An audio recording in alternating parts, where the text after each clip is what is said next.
ভোর 4:30টার সময় উঠেছিলাম। আমি মনে হয় দ্বিতীয়বার এত সকাল সকাল উঠলাম, তাও আবার বেড়াতে যাওয়ার জন্য। না, অত তাড়াতাড়ি আমাদের ট্রেন ছিল না, কিন্তু আমাদের বাড়ির কাজকর্ম সব গুছিয়ে তারপরেই তো বেরোতে হবে, তাই অত তাড়াতাড়ি ওঠা। যাই হোক, আমাদের ট্রেন ছিল সকাল 7টায়। অনেক রকমের ইচ্ছে ছিল আমাদের যে আমরা অনেক রকম ভিডিও বানাবো, কিন্তু প্রথম ট্রিপটা এখান থেকে না হলেই যেতে যেতে আমাদের এনার্জি পুরো জিরো হয়ে গেছিলো, যার জন্য ভিডিও ক্লিপ আর নেওয়া হয়নি। আর আমরা গোটা ট্রেনে মজা করতে করতে গিয়েছি। বিস্কিট খেতে খেতে কে এরকম এক্সপ্রেশন দেয় ভাই! আর এই পাগলগুলো সব এক জায়গায় থাকলে কি হয় অবস্থা দেখো। আমরা কেমন ভাবে পাগলামি করে গেছি পুরো ট্রেনটা। 2 ঘন্টার জার্নি, না না সরি, 2.5 ঘন্টার জার্নি ছিল ওটা। তো 2.5 ঘন্টার জার্নি, সত্যি বলছি প্রচণ্ড মজা করেছি আমরা যাওয়ার সময়, কিন্তু গিয়ে আমরা পুরো ঝিমিয়ে গেছিলাম। আর আমার ছেলে দেখো এখানে মুড়ি খাচ্ছে তার ঠামের কোলে বসে বসে। কিছুক্ষণ উঠে কি করব, এইভাবে ঝুলে ঝুলে ঝুলে ঝুলে অপেক্ষা করছিলাম কখন পৌঁছবো কখন পৌঁছবো। ফাইনালি দেখো দেখতে পেলাম জগন্নাথ মন্দিরের চূড়া। তারপরে আমার ছেলে উঠে পড়ে মা যাবো মা যাবো মা যাবো। তো চলে এসো, আমার কোলে চলে এলো। আমরাও ট্রেনটা থামার অপেক্ষাতে রইলাম কখন গিয়ে স্টেশনে পৌঁছবে, আমরা নামবো। তো নেমে পড়লাম, গিয়ে দেখলাম যে ভিড় খুব একটা নেই, সিম্পল একটাই। তো আমরা ফাইনালি আমাদের ডেস্টিনেশন দীঘাতে পৌঁছে গেলাম। তার গুটি গুটি পায়ে আমরা হোটেলে চলে এলাম। হোটেল সানি নিয়ে আমরা চলে এসেছিলাম। তো আমাদের সঙ্গে একজন ছিল, ও হোটেলটা বুক করে রেখেছিল আগে থেকে, হ্যাঁ একদম সামনাসামনি। তো ঢুকেই আগে গণপতি বাপ্পাকে প্রণাম করে নিলাম। আর আমার ছেলে এখানে একজন সঙ্গী পেয়েছিল, তার সঙ্গে একটু খেলাধুলো করছিল।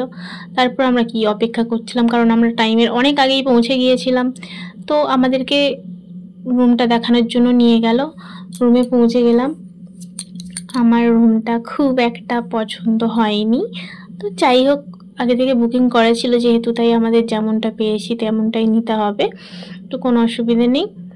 একদিনের জন্য গিয়েছিলাম, এটা ম্যানেজ করে নেওয়া যায়। আমরা 9 জন ছিলাম, তাই 3টে বেডের রুমটা আমরা নিয়েছিলাম। তো এখানে আছে ব্যালকনি, এই রুমে 2টো ব্যালকনি ছিল। তো একটা ব্যালকনি অলরেডি খোলা হয়ে গেছিলো, তাই দ্বিতীয় ব্যালকনিটা আমি খুলে উদ্বোধন করলাম। তো দেখো ব্যালকনি থেকে এই দিকটা, ডান দিকটাতে দেখা যাচ্ছে সমুদ্র। সমুদ্র তোমরা আশা করে দেখতেই পাচ্ছ।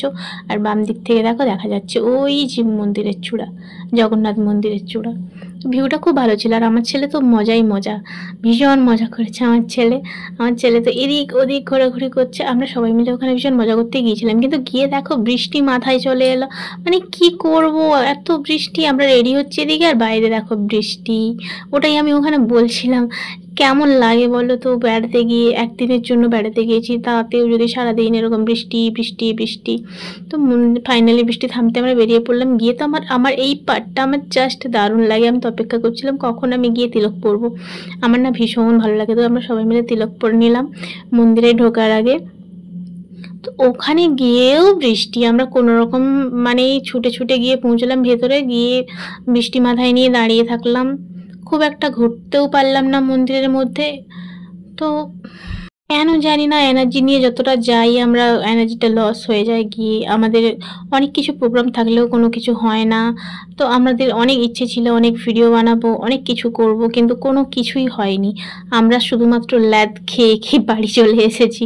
তো এই দেখতে পাচ্ছ মন্দির, কিন্তু আমার ছেলে দেখো বৃষ্টির জল জমে গেছে তো ভীষণ মজা পাচ্ছে সে। মানে ও শুধু জলে জলেই হাঁটবে, দেখো হাত ধরবে না, ওনাকে একা হাঁটবে, এত বড় হয়ে গেছে ছেলে আমার।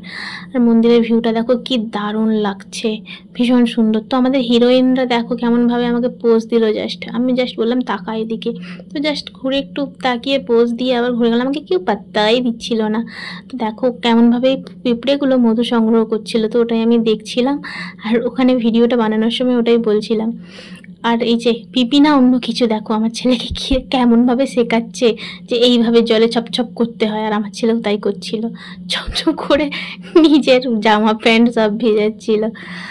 তো দেখো বৃষ্টিতে তো ভিজেই গেছি, আর ওনারা চুল করাচ্ছে না, কারণ আমাদের ভীষণ গরম লাগছিল, অসম্ভব গরম ছিল ওই দিন। তো গরমের মধ্যে আমরা বেরিয়ে পড়লাম, দুপুরে লাঞ্চটা সারতে হবে, তাই ওখানে হোটেলে গিয়ে আমরা জাস্ট ভেজ থালি একটা নিয়ে লাঞ্চটা সেরে নিলাম সবাই মিলে। এই দেখো খাচ্ছে, দেখো কাকিমা কেমনভাবে। হ্যাঁ, তো আমার ছেলে চারিদিকে ঘুরে বেড়াচ্ছে। আমি হাতটা নাড়িয়ে বলছিলাম হ্যালো দীঘা। আমার ছেলে কেমনভাবে বসে বসে সমুদ্র দেখছে। আর ও যত ভিডিওতে দেখে না সেগুলো এখানে অ্যাপ্লাই করছিল, বসে বসে হাতটাকে উঠিয়ে বলছে চলো চলো।